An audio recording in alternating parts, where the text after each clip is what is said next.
Hello, everybody, and welcome to our webinar today, which is focusing on Long Island Sound habitats. I'm Diana Payne, the Education Coordinator with Connecticut Sea Grant, and next is Jimena. Morning, everybody. I'm Jimena Perez Viscasillas. I am the Long Island Sound Study Outreach Coordinator and an Extension Associate with New York Sea Grant.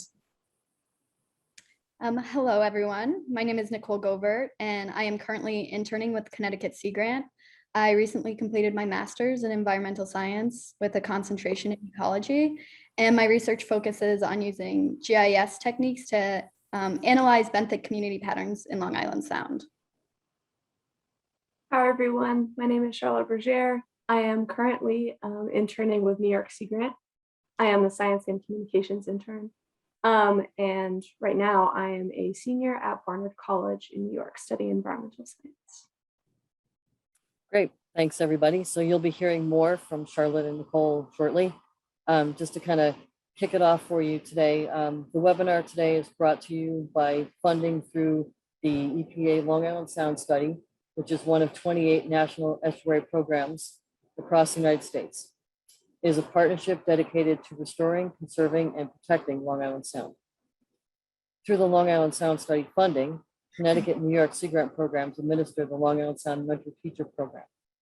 Connecticut and New York Sea Grant are part of a network of 34 programs in coastal and Great Lakes states and territories in the United States.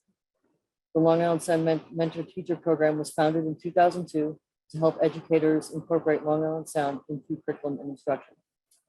As we're not able to hold the in-person workshops as we normally do this year, we hope that this webinar will help you incorporate Long Island Sound into your teaching.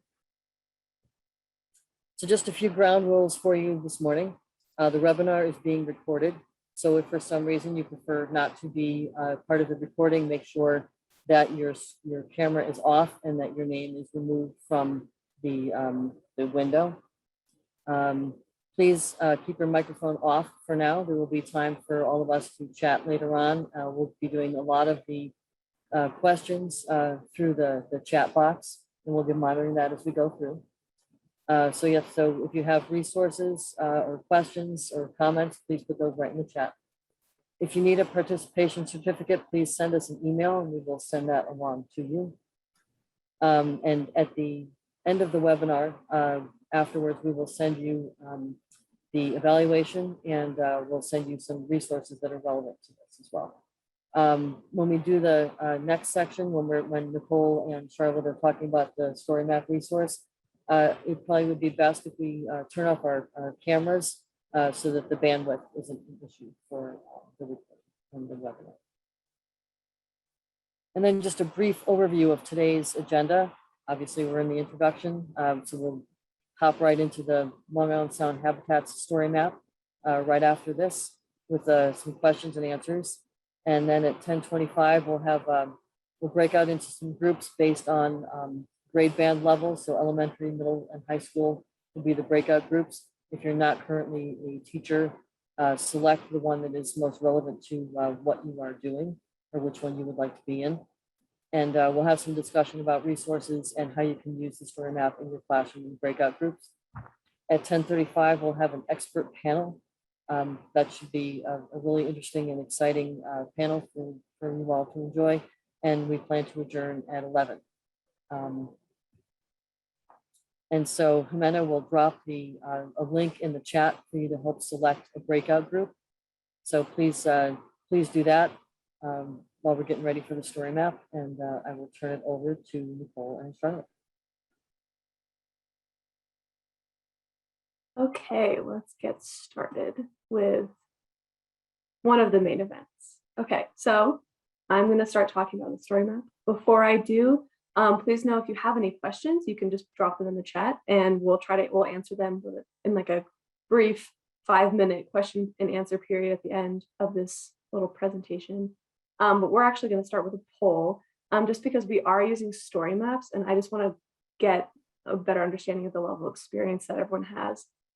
So I think Jimena is going to share that poll. And it has like 3 different answers. Select the one that you think aligns the most with you. Okay, cool. We're getting a fair amount of somewhat experienced. That's nice to hear. Okay, cool. So I think I'm just going to go with that. So seems like people are somewhat experienced, and that's great. But I'm going to explain what a story map is, just regardless. So it's basically a web map or web application that has it's been populated with information, so it becomes its own standalone resource. So it's basically a way to tell a story through text, but also using images and videos and all sorts of other like multimedia things. So they're really cool ways to present information. And what our story map will be used for is hopefully it'll provide, it will provide current and local resources for teachers and students to use. And also we'll have this teacher's version will have some NGSS connections as well, so that you as teachers can understand like how the material we're presenting to you connects to NGSS. And it's our hope that even if students can't get out to the Long Island Sound and to these habitats, that the story map will be able to provide them a way to learn about these habitats in a way that's like pretty immersive. And also learn about the threats that each of these habitats face, and also probably most importantly, ways that students and you as teachers can get involved in protecting these habitats for future generations. Okay, so there are two separate story maps that we have created. We have a teacher's guide, which you see here, and then a student resource. In the teacher's guide story map, you'll find an introduction about Long Island Sound and its importance to Connecticut and New York.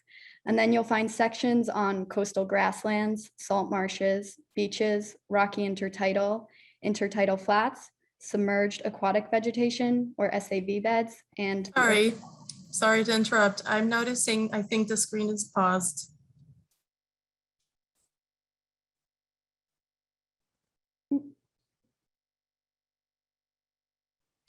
Charlotte, can you just try and scroll down a little bit?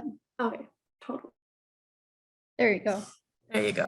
And then a short conclusion. So the way that we've listed these habitats are from lowest energy, which in this case is coastal grasslands, to highest energy or the open water habitat. And then in each habitat section, I'm just going to go over it briefly and then we'll show you an example later. But in each habitat section, there'll be a small description of that habitat, an interactive map with the locations around Long Island Sound, images of different species and vegetation you'll find in that habitat, a section on some of the current threats or what we call phenomena that are seen in these habitats. There's a section on a video, or there'll be a few videos from experts, advocates, managers that are experts on that habitat. And then there will be some additional educational links such as activities or sample lesson plans, a section on NGSS connection, and then finally a small section on the main takeaways that we hope students really absorb about each habitat. And then there's a conclusion which consists of information on local and state level agencies that are tasked with protecting the sound, and direct links to websites for students to get involved on their own, such as beach cleanups and activities. And then we have a student version, which is a pared down version of the teacher's story map. It has everything except for the NGSS connection and lesson plans, but it still does include those links to fun activities and other helpful resources. So now we'll go into the story map and show you an example of one of the habitats and how it can be used.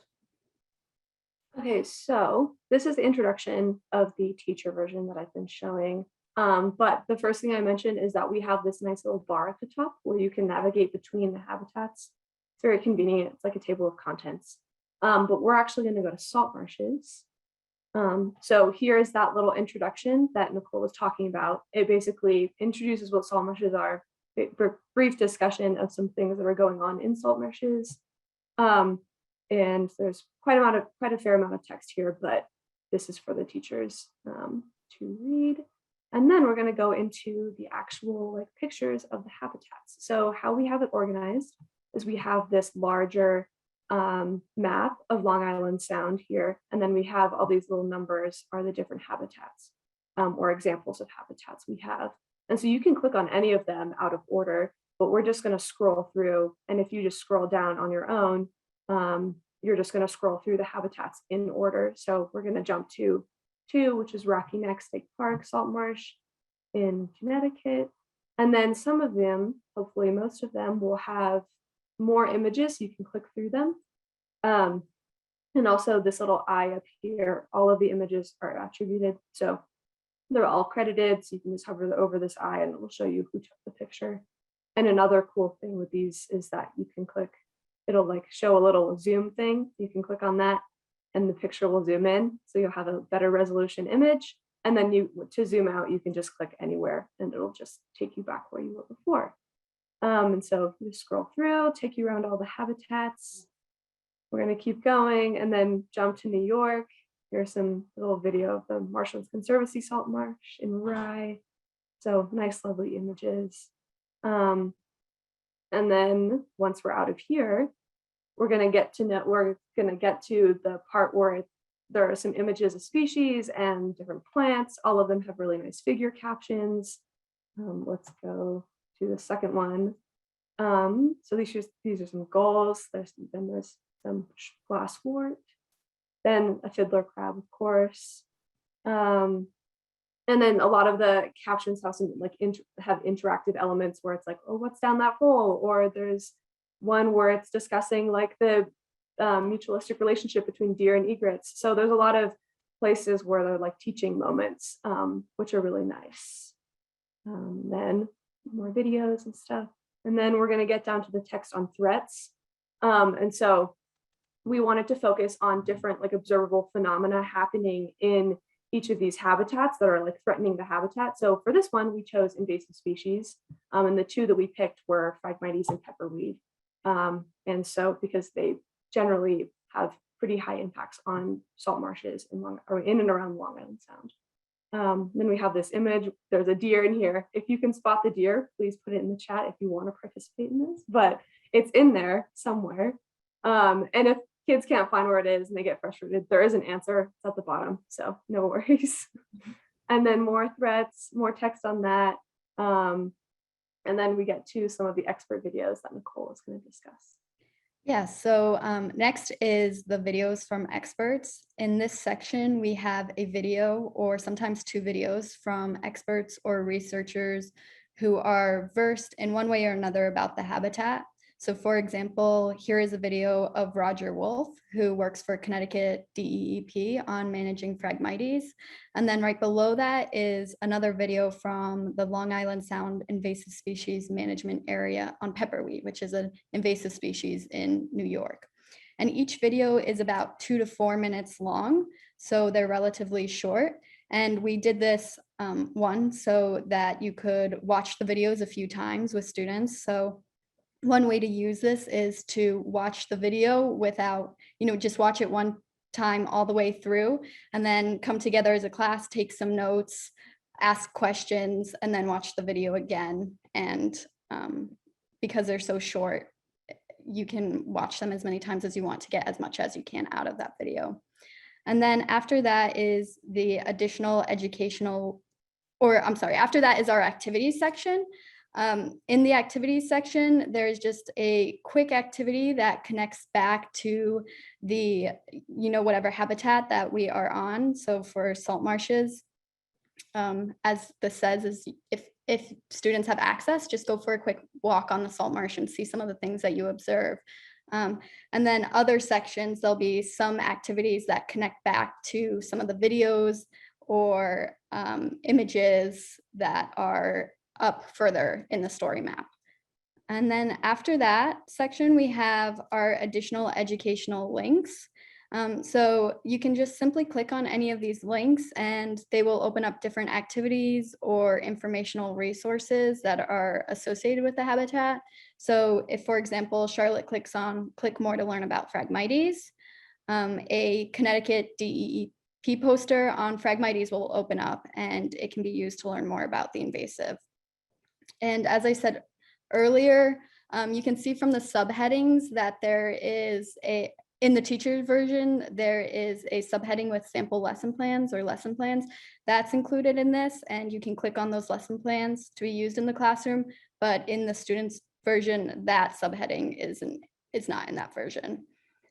And then after that, we have the NGSS connection. So here are some of the NGSS that correspond with the topics discussed in the section. So for example, with salt marshes, we have evaluate competing design solutions for maintaining biodiversity and ecosystem services. So if we're talking about invasive species, what are some of the methods or the design solutions for controlling those invasive species? Is it herbicides? Is it physical removal? Is it hydrological solutions that keep the salinity and elevation of a salt marsh at a certain level? So that's something that you could discuss, hypothesize those as a class.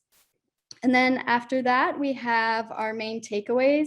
And this is just to reaffirm key points of the section, the main things that we really want students and teachers to get away from the section. And then just as a last note, as we've been scrolling through, you've probably seen that there's been some words that are bold and italicized. And these are important key terms or maybe new vocabulary that has been introduced. And they're bolded and italicized and referenced down in the glossary. Okay, and so I'll briefly go over the conclusion. So this is what our conclusion looks like in this version. Basically, most important part is that it's split up into different sections where we talk about some federal and state government organizations that are doing work protecting Long Island Sound in Connecticut and then in New York. And then we also briefly mention activism and how to get involved in beach cleanups and other activities to protect the Long Island Sound as a citizen. And then we have some videos from the Environmental Quality, Council on Environmental Quality, and then on the Long Island Blue Plan as well. And then some links to those different websites so that people can check them out. More information here. And then lastly, we have ways that kids can get involved, and also anyone can get involved in protecting the Long Island Sound by cleanups and everything else. And then here's the glossary. Then I will briefly show the student version. So it looks essentially the same. It just is bulleted to make it a little bit easier for kids to read. Let's go to salt marshes really quickly. So same introduction, but broken down into a little bit more simple sentences. Same images here, same capabilities. The idea is that if you're using the teacher version as a teacher, the students can be following along on this version, and you'll be able to reference the same things that are on your story map that are on theirs as well. So same images here. Thread text is the same. Still have the videos. And then the one difference is that there's no NGSS connection, and also there are no lesson plans, but there are still activities. And again, the idea is to be able to reference the same. So you can just be oh, click on or you can tell your students to go to the Explore Long Island Salt Marsh section where you can click on more links, and they'll know exactly where that is and how to go to that. So now we will open up for 5 or so minutes of questions. If you have any questions, please put them in the chat. Let's see. So far, the only thing we've had is asking for the URL. So for those of you who would like the access to the URL, it's in the chat box. But again, as Charlotte said, we do have some time for some questions if you have questions for Charlotte and Nicole.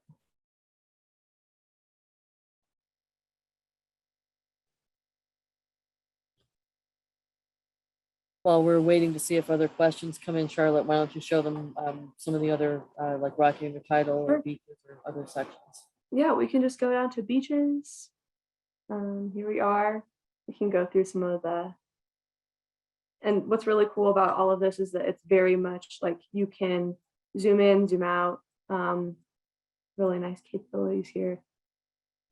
And there's lots of different images. And it's basically the same layout. Yeah, so the student version is just pared down a bit more. So, not as heavy on some of the text sections. And that's just because we wanted to make sure that the students really got the key points, but the teachers have more in-depth information that if there's a question from the student, they can explain it better. And yeah, so the way that we have organized, if you can see from when Charlotte's going around, is that the habitats are moving around Long Island Sound. So every single time we start with Connecticut on the east, and it moves along Connecticut shoreline. And then that is that if there's a habitat close to your school district, or it will help you see what is near you. So maybe if you can get out to the field, you can see, oh, okay, we're down in Stonington, so let's go to, Bluff Point or one of the habitats, or Barn Island, for example. I see that there are some questions popping up. Is there any way to add text to voice accessibility? Many students read at a lower level. I think that just having like a audio recording of the text possibly. Not exactly sure how to do that. And also, yeah, I think that's definitely something that we want to address, because we've included captions in all the videos just for like hearing's sake. So that is a really interesting question. I do not know how exactly we will solve that, but Yeah, so that's something that we have to do a lot with websites and things now. It's a federal requirement. So to answer that question, we will work on getting that to you. This is the demo version that you're looking at now. So we will definitely take that suggestion into account and add that in. So again, if you have suggestions like that we can work on after the webinar, please drop those also into the chat.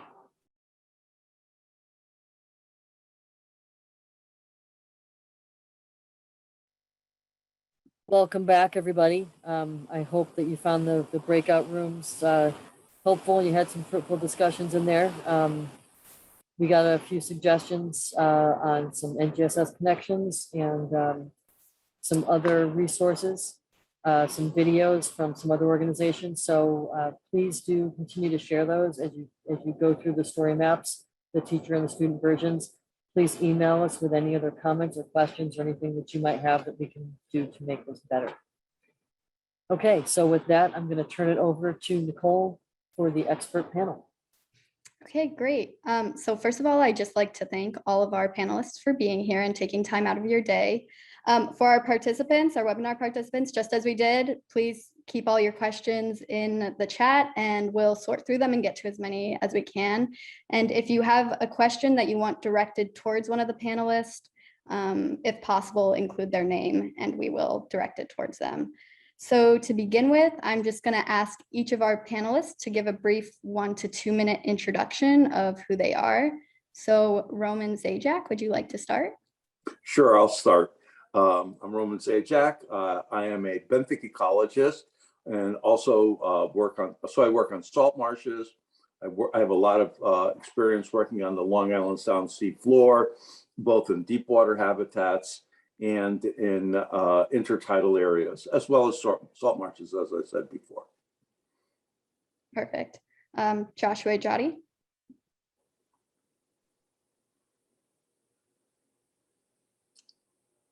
Now I'm unmuted. Okay.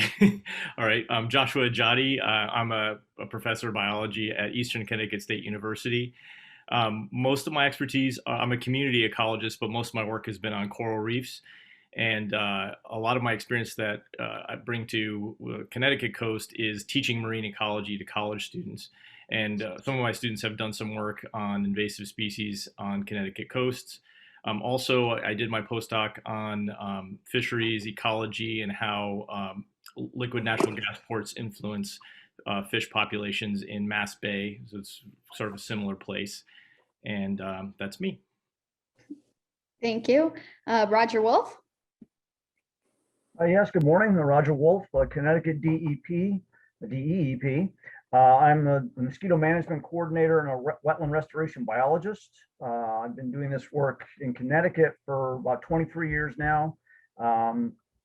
Overall, been working in salt marshes, doing mosquito control and wetland restoration, coastal wetland restoration for about 35 years now. So in Mid-Atlantic and New England states. So that's kind of me. Great. Thank you, Roger. Sue Merrow.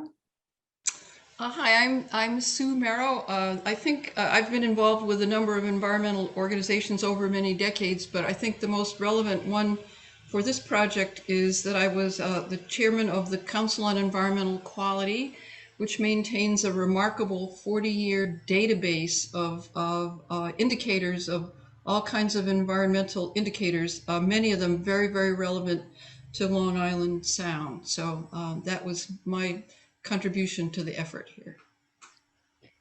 Thanks, Sue. And last but not least, Juliana Barrett.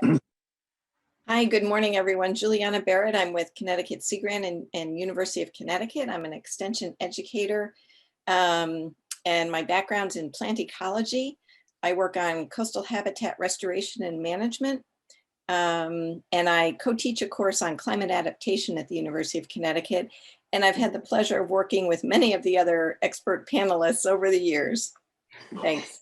Great, thank you. So just as a point, all of our experts are included in the StoryMap. They've been very generous and made a short video. So your students will be introduced to them too if you do use this resource in the classroom. So let's begin with a question for Josh Idjadi. What are some of the common misconceptions about the work you do or your area of research? Oh, so we're marine biologists. Oh, excuse me. A lot of us are marine biologists here. So there's a lot of misconceptions about what we do. First of all, is that we all study dolphins, or that we are mostly dolphin training in the dolphin training business, or something like that, or that we have dolphin tattoos. Nothing against anybody who has a dolphin tattoo. So that kind of interest in dolphins, or big, what we call charismatic megafauna, is a common misconception. Sharks are another one that, and a lot of us really like the sort of reef slime or the coastal slime, that stuff that doesn't have eyes and isn't fuzzy or interesting to look at, maybe for a lot of folks. The other thing is that, I think a lot of that stereotype came from the Seinfeld episode, or it was echoed by the Seinfeld episode, where they asked George if anybody here was a marine biologist because a whale had a golf ball that needed removed from its blowhole. And I would be at a loss if I were to try and help with I know where the whale's blowhole is. That's about all I could help with. And the other thing is that we all kind of have these glamorous scuba diving, sunshiny, beautiful jobs where and I know Roman works in the Bahamas from time to time, and it's really hard to convince people that you're working in the Bahamas, or that you're suffering at all. And weather conditions aren't always nice. Visibility can be low. So it's not all sunshine and rainbows. I think those are the main misconceptions, but I'd be happy to hear anybody else's contribution.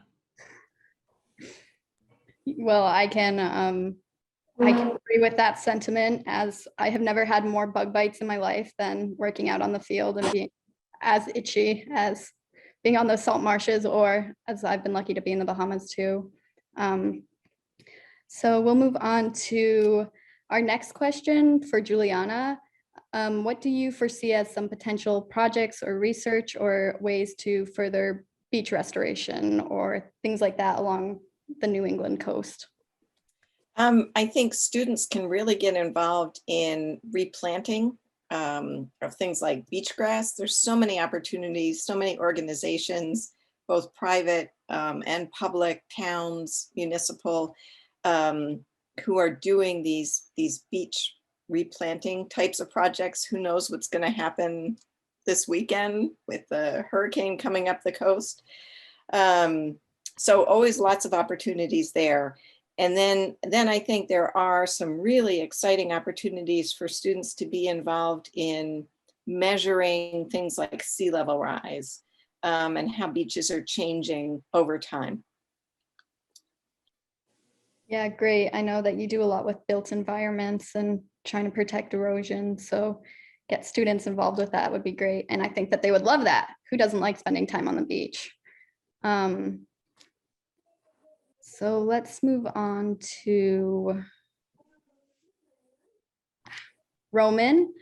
What do you think is some of the most important things that middle school or high school teachers can do to get students interested in science or research-based fields?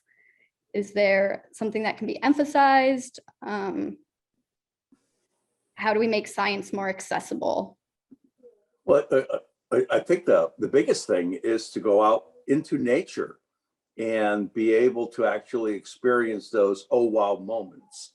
You know, whether it's on a salt marsh or on a beach, there's so many things of interest that can pique a young mind, if you will. And I think that's probably the key.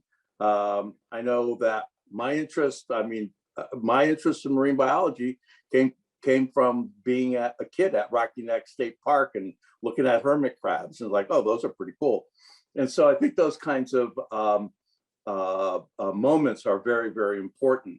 And I know that's not possible for certain school systems or whatever, but I think having people bring stuff from the field into the classroom for them to actually see and look under a microscope and see that the myriad of neat creatures that live in beaches, salt marshes, in deeper waters and things like that. So either going out to the field or bringing the field to them to the extent possible. And I think all those kinds of things would really support the StoryMap efforts that you guys have been putting together. And so those would work in concert, like, oh, I saw that in the StoryMap. Now I'm seeing it here out in the field myself. And they support each other in terms of getting that interest going. Yeah, I totally agree. All right, so Sue Merrow, I know you talk a lot about data and the importance of data in making science-based decisions. So given the recent IPCC report, how might this impact, the sciences in Connecticut and New York and the field of marine biology or marine science?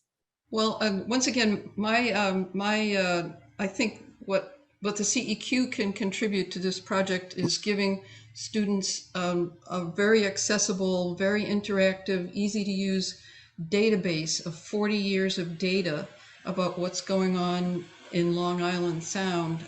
And so many of those things like hypoxia of wildlife, lobsters, what's going on with piping plovers, sea level rise. There are indicators for all of those where students can actually see, they can back up their concerns and their interest in their knowledge of climate change with actual data about exactly how much has sea level risen in Long Island Sound. Will those lobsters ever come? Is there any hope that lobsters will ever come back to Long Island Sound? There's a number of indicators that have been grouped together in the annual report that specifically on climate change. I should mention that the data is especially useful because every year the CEQ has to supply the governor with an annual report. So it's updated every year and organized in a way to be very interactive and useful to students if they want to be able to back up their concerns and their contentions with data.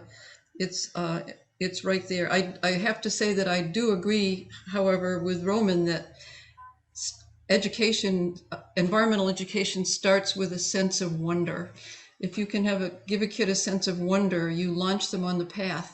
And then if you can show them how to back up their wonder and their concerns with actual information, you have really helped them move a long way in their environmental education. Great. I wanted to chime in here for a second and on what Susan and Roman were both saying, that sense of wonder. I think almost everybody who's involved in this has had, like Roman was talking about visiting the beach and being inspired as a kid, but also sitting still with a notebook and making those old school classic natural history observations can be shockingly educational. And I think the kids are surprised at, if you're just watching an ant, for example, move across struggling to bring some food, you you can learn what their strategy of movement is or whatever it is. Making notes and observations and sharing those observations is a great place to start. And it is observational data, but it's something, something. Great, thank you. Now a question for Roger Wolfe. How has your field changed in the past 5 years, and how do you see it changing the next 5 years or in the future? Well, there's so much more information ongoing and has been coming out for a decade now on climate change and impacts to coastal resources. So much is going on now with infrastructure because 2/3 of our population lives along the coast in Connecticut, and it's you start talking about even millimeters or centimeters of sea level rise in a short amount of time. That impacts a lot of stuff, and coastal storms are getting more frequent. It's having a lot of impact on just daily lives, not alone the resources out there, particularly for our tidal or coastal resources, tidal marshes, an example. They are of huge benefit as far as buffering against coastal storms and sea level rise. So there's, and we're losing them at a great rate because in many cases where you don't have the sediment exchange or accumulation, a lot of our coastal marshes aren't keeping up with sea level rise. So we're losing a lot of those areas. So there's a lot of opportunity for restoration. Some are fairly simple, and a lot of them can be quite complex. And in some cases, you just have to step back and let nature take its courses at some point. We can't necessarily be like the Dutch and put a huge dike around all along Island Sound and keep the sea out. It's just not going to happen. So we have to work with that as well. And some people, it's going to be a hard pill to swallow in many cases. But I've seen that a lot in the last several years. It's just the reality of some of these changes, climate change and coastal changes that are happening, and we have to deal with them as best we can, given the resources we have. But again, there's a lot of opportunity for education, a lot of opportunity for restoration and innovation in engineering and just the different restoration technologies out there. So it's pretty interesting, exciting time. All right, so now we have a question from the chat. Hi, Juliana. I am an educator / veterinarian in the Puget Sound area. I'm originally from the Great Lakes region and attend Cornell University. What are the main ideas you would like West Coasters and our kids and students to know or learn about East Coast and Great Lake environment issues? What virtual resources do you recommend to help them connect or think globally? What a great question. So I think climate change is certainly one of the biggest environmental issues, and it's something that, the generation of students in school now is really going to have to grapple with and deal with. And there's so many aspects to that are important or critical on both coasts. Sea level rise, changes in precipitation and flooding. Ocean acidification is something that has had recent impacts on both coasts, Gulf of Maine and Puget Sound area.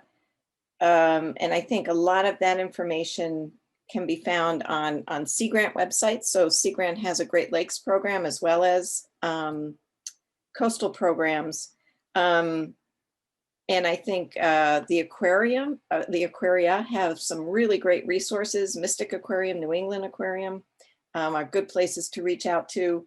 And another issue that also I think spans the entire country is plastics and microplastics. And I think that's a really wonderful one for students to delve into. As Roger was just mentioning, the solutions that we see that will hopefully come from all disciplines, whether it's engineering, whether it's chemistry, biology, so on. I think the plastics and the microplastics really span everything. So, and the other place to look for other resources is state websites. More and more states have information on what's happening with climate change in those states. Actually, I would add to that is that the other good resource is the Esri ArcGIS StoryMap sites, because all these states, a lot of the universities, a lot of schools are making story maps about the various kinds of issues that their coastal areas are facing. And so looking at the variety of the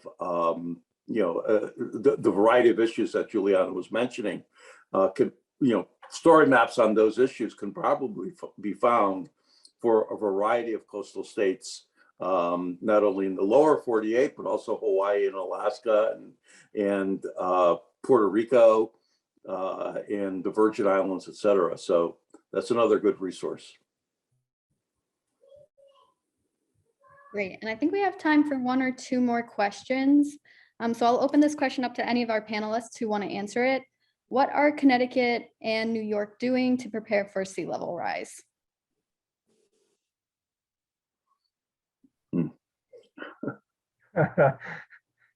Sorry. I was just thinking I was going to invest in property inland, but other than that, yeah. Sorry, I'll think of a serious response now. Well, I think probably one of the things that everyone, both states are trying to do is just get a handle on, what the rates of change in the salt marshes are. What are the rates of loss? We have some very good information on that already, and also, starting to think about, well, how do we protect our shorelines and whether through various kinds of built structures, which ones work the best. There have been, there have been various attempts to provide structures like reef balls that can help beaches and get, keep nourished, or looking at jetty systems and how they rob sand from one beach to another. So I think there's a sort of a different sets of efforts that are being made, and I think through the blue plan and other efforts such as that, hopefully there'll be a coordinated, more regionally coordinated approach to identifying the main threats and starting to deal with them in some fashion. I can, if you take a look at the CEQ annual report for 2020, says that at the monitoring station near New Haven indicates an increase of approximately 17.6% over 20 years in the sea level at that particular point. So hopefully that'll get folks' attention. And one of the things that the CEQ does is comment on environmental impact statements. It's part of the mission of the CEQ. And for a number of years now, the CEQ has been trying to insist that any environmental impact evaluation has to take into account sea level rise. Just getting folks to do the planning is important. I think that most people think that the first thing to do is harden the seashore or harden the stream banks or whatever, which, as you know, only just exports the problem to someplace else. But and with a whole bunch of potentially federal money headed our way for infrastructure planning, sea level rise has to be an element of in all of that. We have to be ready to insist that sea level rise be factored into all of the way that money is spent. And to build off that, sea level is something that's going to impact all communities, not just coastal ones. When we start to think about people having to move and where are they going to move to. So, inland towns, inland schools can still really think about this and have students participate in sort of this future scenarios. Great. So I think we'll end it on one more question. So what do you all think is the number one thing that students, teachers, anybody in general can do to make a difference in these coastal habitats? Is it plastic pollution? Is it not just gaining knowledge? What is the number one thing that you would go around telling people? I'm going to chime in for a second. I think that step one, when you said gaining knowledge, I think step one is getting them familiar with, show them the cool Agree, yeah. intertidal zonation patterns, or all the, the critters that live in salt marshes that they might be interested in. And I think they develop a love for the system, and then the wanting to preserve it comes naturally after. I would agree with that. Ditto from here. Put them out there in the environment, put them in those waders, get them out there in the water, get them, that's where it all begins. If I could just add one point, not only get them out in the water and see them out there, but bring a saltwater fish tank into every biology classroom. That starts them. Even if it's just one goldfish and it's fresh water. If you don't want to hit the seawater tanks, which are much more complicated and expensive. But even just one fish in each classroom that's teaching science, it starts there, particularly for those of you who are inland. Great. Well, I think that concludes our panelist section. Thank you, everybody, for your questions. I can turn it back to Diana or Jimena to just adjourn the meeting, and people can go enjoy their rainy day in Connecticut. All right, great. Thanks, Nicole. Thank you. Thank you very much to all of our wonderful panelists, all of the attendees, and to Jimena and Nicole and Charlotte for doing such a great job moving us along. I have put my email in the chat for you. Please send us your comments, send us any resources. We have a couple of questions that we'll be following up with certain people about chemistry connections and things like that. But thank you guys so much for being here. We really appreciate your attendance, and have a great day.